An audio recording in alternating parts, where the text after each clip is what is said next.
Good afternoon, everyone. I'm chair of the Water Committee for a little while longer. The election will take place as per the terms of reference in the first meeting in 2023. So I will chair the meeting for today. And I would like to acknowledge that we are meeting on the unceded traditional territory of the Comox First Nation, and we value our relationship with our First Nations members of the community. This is the Water Committee meeting, of course, for December 6th. And in the room, we have Director Jolicoeur, Director Hillian, Director Grieve, Director Grant, Director Wells, and Director Kerr. And we may have a couple other members joining us online. So the first item on the agenda is the management report. If someone could move receipt, please. I've got Grant and Grieve, and any questions or comments on the management report? Seeing none, anyone opposed to receipt? Seeing no one, that passed. Thanks. The next item is the Comox Valley Water Committee terms of reference. Hillian and Grieve. And are there, is there staff comment on this, or we're just provided for your information, but if you have any questions, staff are here to answer them. Great. Any questions or comments on the terms of reference? Seeing none, anyone opposed to receipt? Seeing nobody, that is carried. Thank you. Excuse me. The next item is the Comox Valley Water Management Advisory Committee minutes for receipt. Grieve and Wells, and are there any comments or questions on the advisory committee minutes? I guess everybody talked it all out during the sewage commission earlier. Anyone opposed to receipt? Seeing no one, that's carried. Thank you. The next item is the Water Management Advisory Committee minutes. Oh, I'm sorry. We're on the water supply service orientation, and I believe we're turning it over to staff here. Thank you. Thank you very much, Chair and Directors, and I'll refer to Chris LaRose to provide this presentation and answer any of your questions. And I'm trying to find it there. Thanks, Russell, and through the chair, good afternoon, everyone. And thanks. I see Lisa has pulled up a brief presentation I put together to help walk us through this orientation. So mostly familiar faces around the table, but a couple new individuals. So I will walk through this fairly quickly, but definitely happy to take questions at any point during the presentation or support discussion afterwards. So starting right off with the service fundamentals. So this is fundamentally a bulk water delivery service. It provides bulk supply, treatment, and the transmissions and storage required to get the water around the valley and available to distribute to the municipal distribution networks, as well as the rural area water local service that wraps around the core area. So the participants for this service are the City of Courtenay, the Town of Comox, and the Comox Valley Water Local Service Area A, B, and C, as well as the Comox First Nation, who use this regional water at both the IR1 as well as IR2 through a service agreement with the City of Courtenay. And governance for the service is through the Comox Valley Water Committee, and that's what we're doing here today. And not shown on the screen here, but also important is just a note on operations of the service. So the service is operated by the CVRD. Mike Hirschmiller, sitting with us here today, leads a team of about 16 operators who manage this water system, as well as a number of rural area water systems through a collaborative approach, with only actual time spent on a service billed to that service. And with the completion of the new water treatment facility last year, Mike and his team now reside at a new operations center up there where all of these systems are managed from. So an overview of the service. So the service serves the Comox Valley Water System services approximately 50,000 people, so the bulk of which are within the municipal bounds, but about 5,000 of those are outside in that area wrapped around the municipal bounds. So what the water is drawn from the Comox Lake. So with that completion of the treatment plant project last year, our intake shifted from the Pumpage River at the BC Hydro Diversion Dam to a lake intake. So this is a pretty significant change for the service, as we found this fall, as the region and primarily BC Hydro navigated the impacts of the drought this fall.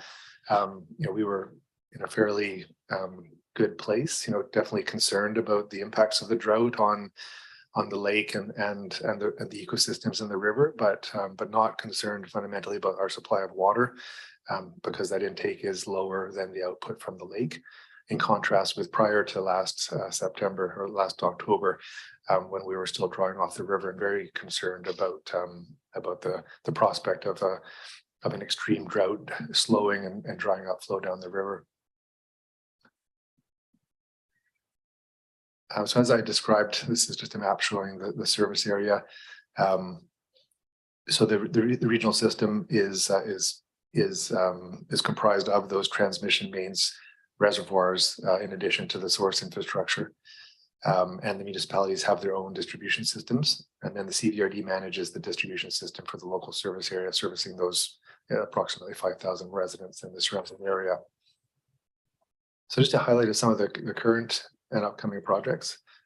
I guess this one's a bit more of a recent past project.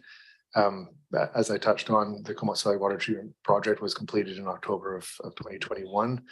It included that new lake intake, but also a number of kilometers of large diameter main to take the water from the lake intake to the treatment plant shown there on the left.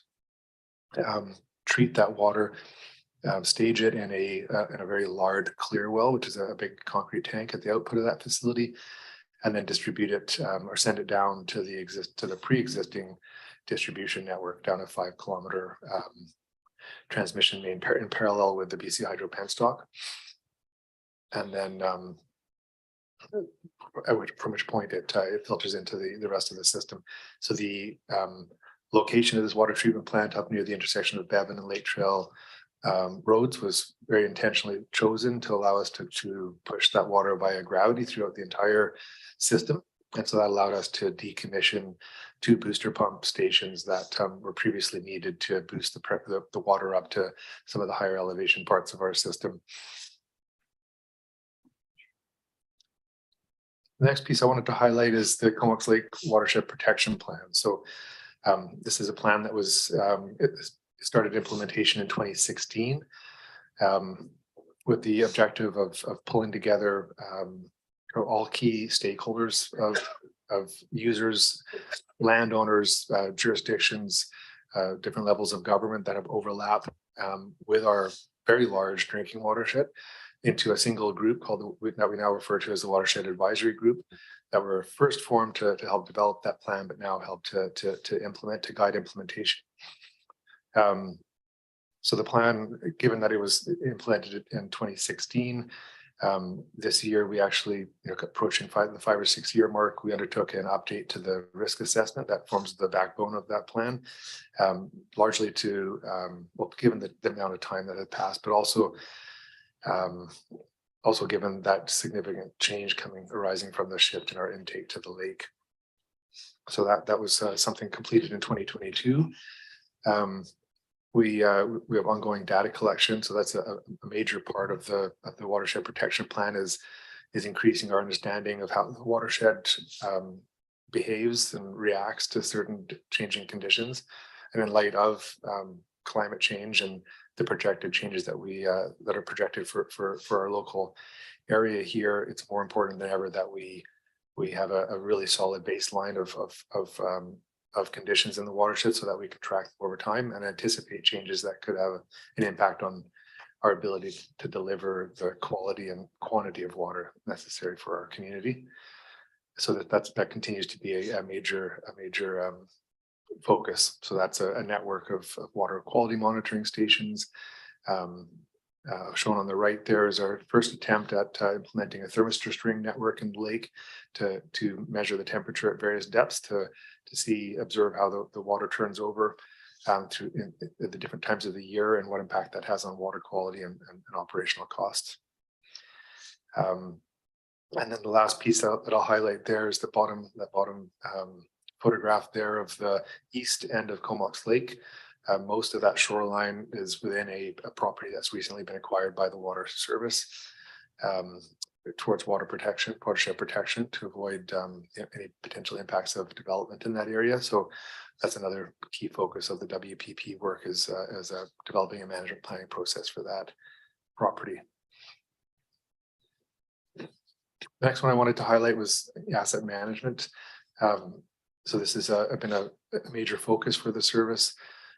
Fundamentally, it involves getting building and maintaining an inventory of all of our assets to know exactly what we have, where it is, when it needs to be replaced, and at approximately what cost. So this helps enormously with financial planning, but also in risk mitigation, making sure that we anticipate that we're considering the condition and capacity of infrastructure to avoid having avoidable emergencies, and then ensuring that critical assets are prioritized for replacement to minimize the service risk.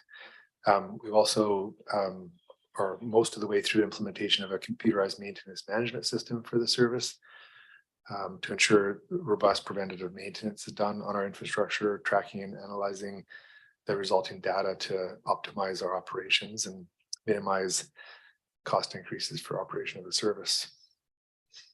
And finally, we do have a water master planning process planned to get underway in 2023. And there's a number of different focuses for this. It's largely, generally to complement the water, to complement the asset management work. Asset management tells us, when infrastructure needs to be replaced because of its condition and age. The water master planning process will complement that and look at growth. How do we manage growth? What needs to be replaced from a capacity perspective? But we'll also be looking to resolve some longstanding kind of gray areas in terms of ownership and responsibility of our infrastructure versus the municipal distribution systems. There are areas that have evolved over time to be fairly gray in terms of ownership and responsibility. So this process will involve quite a bit of consultation with municipal staff to develop a plan and then a strategy for implementing it.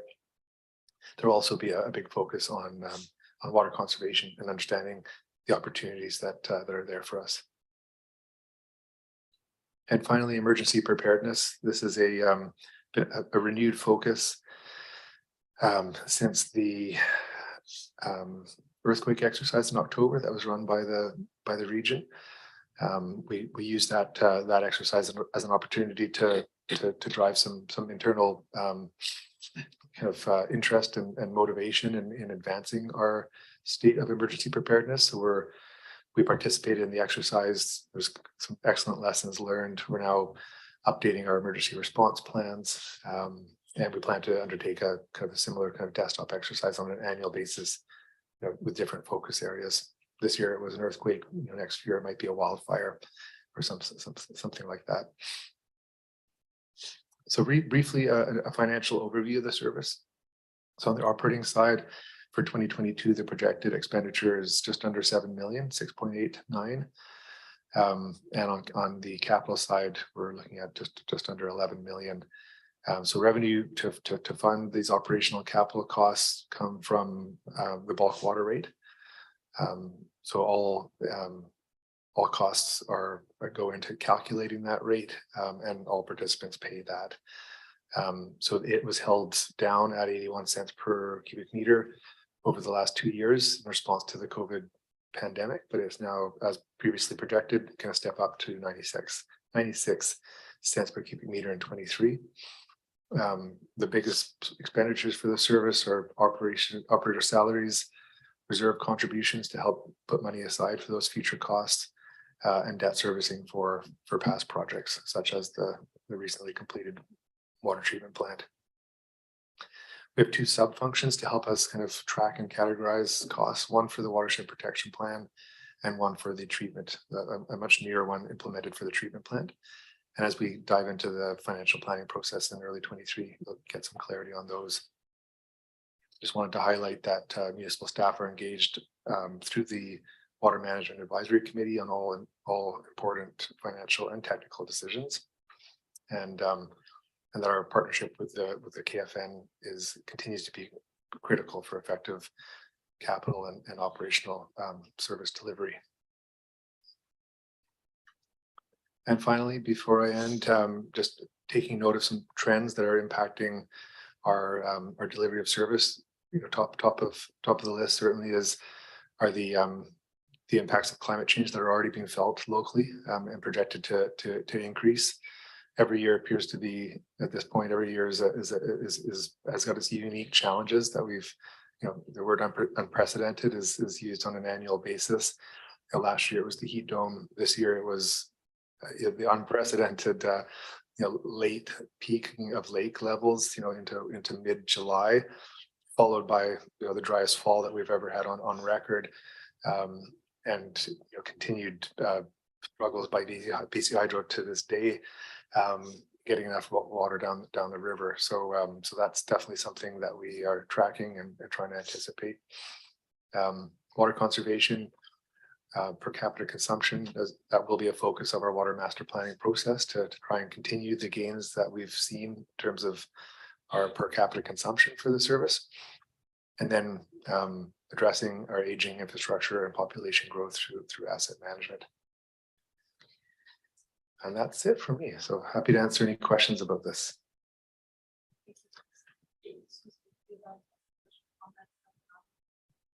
False? There. Thank you, Chair. Sorry, your mic wasn't on. I was pointing. Yeah. Excellent.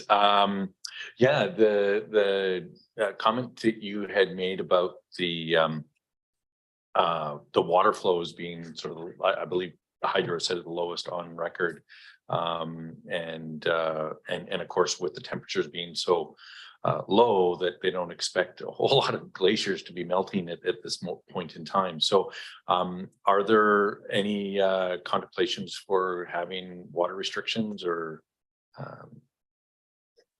Yeah, no, it's an excellent question. So our and it's been a topic at the staff level in the past couple of months. So our obligations, which did change with the new treatment plant and the new associated water license, our obligations to match reductions in flow down the river with increased restrictions and at the end of September.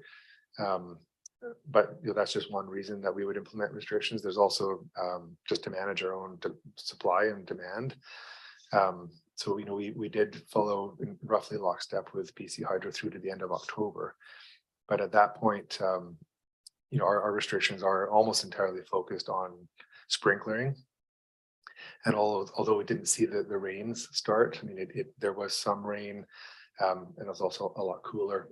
People were blowing out their irrigation systems, and we saw a return of consumption down to base levels that we typically see in January. So we opted not to follow suit with restrictions, even though BC Hydro has been compelled to reduce flows down the river pretty significantly.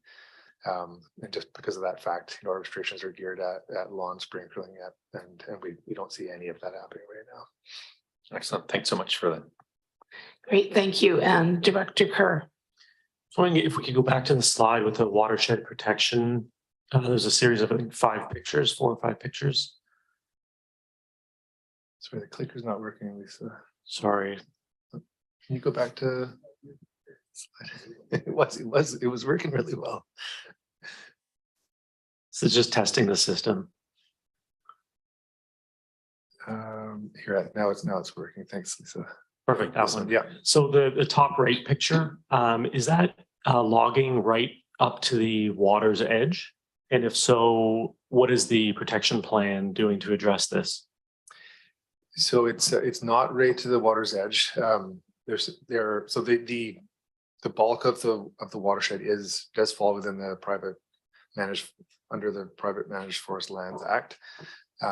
So roughly 2/3 of the watershed is private managed forest. So definitely a major stakeholder group in the Watershed Advisory Group, and a very important set of relationships for us.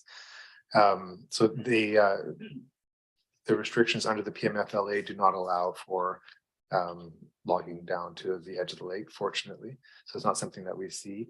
That being said, would we like to see larger buffers between the lake and forestry? Absolutely. But yeah, so I guess the bottom line is that there are some pretty alarming pictures of forestry in the watershed. But for the most part, it is up and away from the lake. Our bigger concern is up in the upper lands where the smaller creeks are don't see the same level of protection. And so this is something that we're working very closely with our forestry partners, also encouraging advocacy at the provincial level. There's currently a provincial review underway right now of the PMFLA and how it's managed. So we've taken every opportunity to provide input to those processes as well. Thank you. And I'll just note that in our at our UBCM meeting, we did have meetings with the minister around the hopefully the review and the changes that might come out of the Private Managed Forest Lands Act. Okay, next we have Director Jolicoeur. Thank you, Chair, and through the chair. I'm just noticing to Director Kerr's comments on the forestry activities. I'm noticing in the minutes that we have presented in the agenda today that there isn't any representation from industry there. And so just maybe clarity around what exactly the engagement looks like with our private industry partners. And then secondly, it's the slide with the budget. If you can kind of give a breakdown around what percentage for subfunction 301 is related to the implementation of the watershed protection plan and the activities within that. And curious, I heard you mention that it will be brought forward during the budgeting process, but has there been an assessment done on each of the objectives within the watershed protection plan in terms of the costs related to being able to implement those successfully? Sure, maybe I'll start with the second one first. So the budget under subfunction 301 is about 380,000, so about 6% of the total budget, total operational budget. And in terms of whether so if I understood your question correctly there, whether the specific recommendations in the plan have dollar values, yeah. So that is how the original budget back in 2016, the first year of implementation, was using those estimates that came out of the planning process, and they have proven to be adequate, sufficient for the work that's underway. But I definitely plan to get into a greater level of detail on that piece when we dive into the financial planning process. And then the other question was relating to, can you repeat? Yeah, so were you referring to the water advisory group? Sorry, the water management advisory group? Yeah, so a bit of a confusing similarity in titles between those two groups. So the watershed advisory group is a separate body coordinated and managed by the CVRD, composed of the key stakeholders in the watershed. So the forestry companies are definitely part of that advisory group. The water management advisory group is composed of municipal staff and CVRD staff that meet to review and discuss all decisions and items that are then subsequently coming through the water committee. So they are distinct. The watershed advisory group minutes will come through management advisory and the water committee. So if you haven't attended the meeting, you can listen to the discussion that was happening there. Great, thank you. And we have Director Hillian. Thanks, Chair. A small point, Chris, which I should have raised earlier. I did notice that in the Water Management Advisory Committee minutes, there's a representative from Department of National Defense in attendance. And since you didn't make any reference to them being a partner in this process, I just wondered if that was a mistake in those minutes or if there's something going on there that they're involved.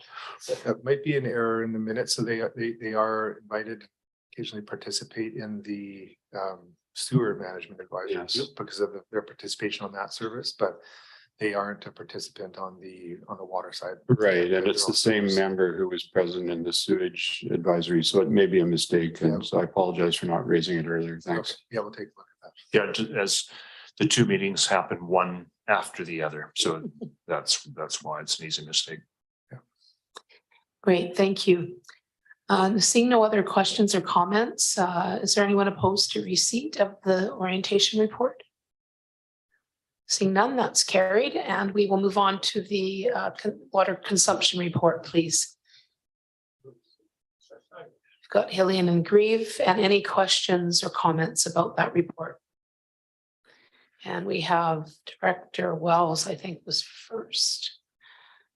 Thank you, Chair. Yeah, just kind of in relation to the conversation we were talking before about water usage. I know in the past there's been some graphy type ones as well that sort of show year over year, like how the trends might be going one way or the other. And I wondered if that's something that we could, not today, but maybe in a future meeting, just kind of get a sense of, the trend that we're on as a community. That would be really useful, I think.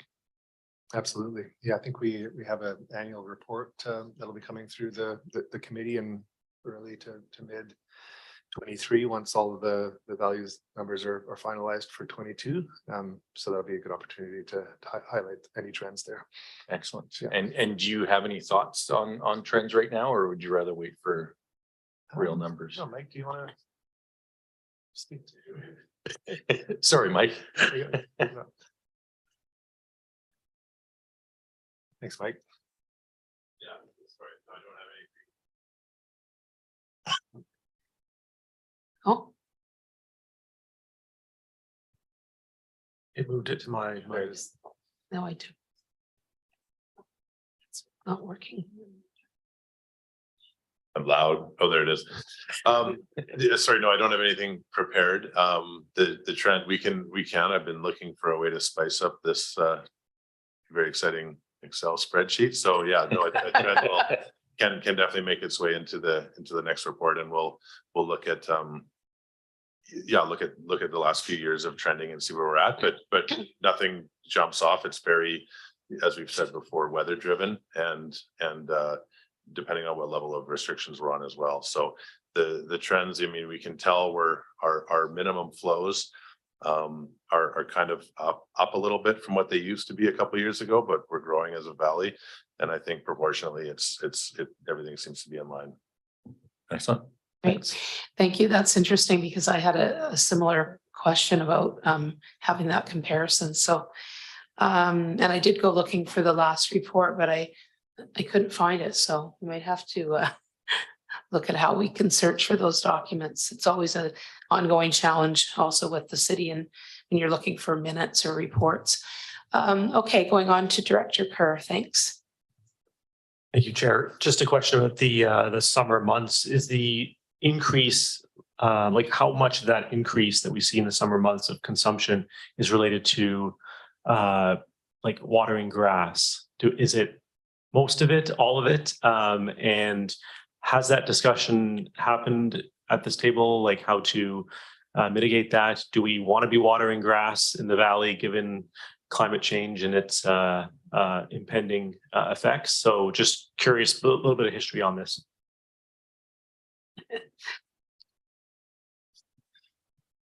Mike, do you want to? Yeah, sure. I'm looking at Chris, he's looking at me. We have, so the graphs that the graphs that I have access to, we have meters in a lot of our stations. And we can see instantaneous flow throughout the day, throughout the, a 24/7 kind of meters, data logged.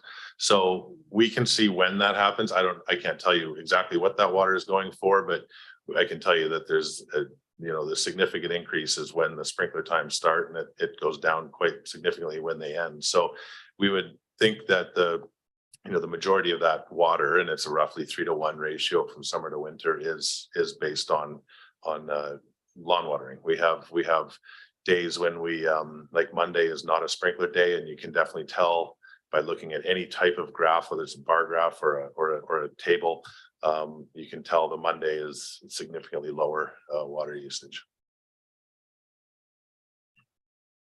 Go ahead. Just in line with Director Wells' question, and maybe it'd be kind of interesting to see that as a commission, to just see that daily rate, especially the Monday to the other days that where sprinkling is allowed. And I'd welcome kind of a discussion about that at this table, whether that's a direction we want to continue. There's a local photographer, Fred Fern, who's been taking pictures of the glacier for decades now, and they're shocking. So like, this is something we want to prepare our community for, and we won't always be able to do this.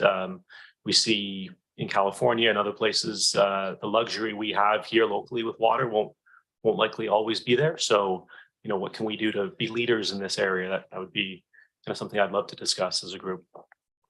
Yeah, maybe just a comment. I touched on it very briefly on the slide where I spoke to the water master plan process, and I highlighted that water conservation will be a focus, one of the focuses of that process. And I think I definitely, you know, pictured us bringing forward that type of information, both from a what Mike was describing there, just highlighting how significant a driver, not just, you know, for consumption of the water from the lake and from that ecosystem up there, but from an infrastructure perspective as well.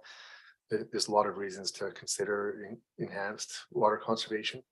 So I think that I definitely see that being brought forward through the water master planning process and engaging with the water committee during that, rather than just bringing a completed product at the end. Great, thank you. Yeah, and I know that we've talked about this at the city level, municipality level as well. And I think all the municipalities can have their discussions, and that feeds in with the staff participating in the master plan. Okay, we do have a comment from Director Wells, and then hopefully we'll be able to wrap up, because we do have a motion to go in camera as well. Thank you, Chair. And yeah, just to follow up with Director Kerr, in 2015, we had a drought that year. And it actually was pretty saddening to see that when the actual water restrictions started going into the summertime, that although we said we want water restrictions, water usage actually would double or triple with the water restrictions. So it's certainly something that I think better messaging. And we didn't have any choice, because we were moving into, I think, stage 4 water restrictions, which again, that word unprecedented, that we get to use every year now. But I think it's certainly something serious, and I know the chair is very focused on it as well. Okay, and no other questions, comments on that? Anyone opposed to receipt? Oh, we do have, who's number 29? Oh, it's gone. Good. Okay, anyone opposed to receipt? Seeing none, that's carried. And then our next item is the Watershed Advisory Group meeting minutes. Helene and Grant. And any questions or comments? I was unable to make this meeting. I actually really enjoy going to this particular meeting, but we had, I think, strategic planning or something that day. So, Director Helene. Thanks, Chair. Can staff just clarify what the plan is in terms of water committee directors being eligible or notified to attend this meeting? I recall there was some discussion about it, but I don't recall where we landed on that. The advisory was established as a working group of staff similar to the advisory. That's the way it's been established, and the way that members have applied to it and share information as current. So that's the way we're continuing.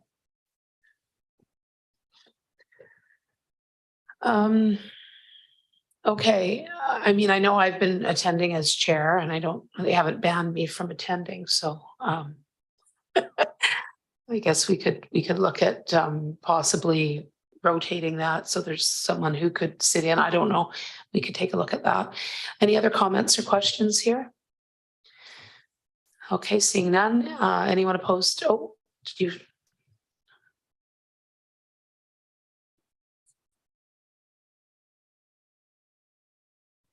No, no, there's just a recommendation coming up. Yeah. Okay, no other comments? Anyone opposed to receipt? Seeing nobody, that's carried. Okay, so the next item is actually recommendation to go in camera. Second. That's Grant and Grieve. All in favor? No one's opposed. Okay.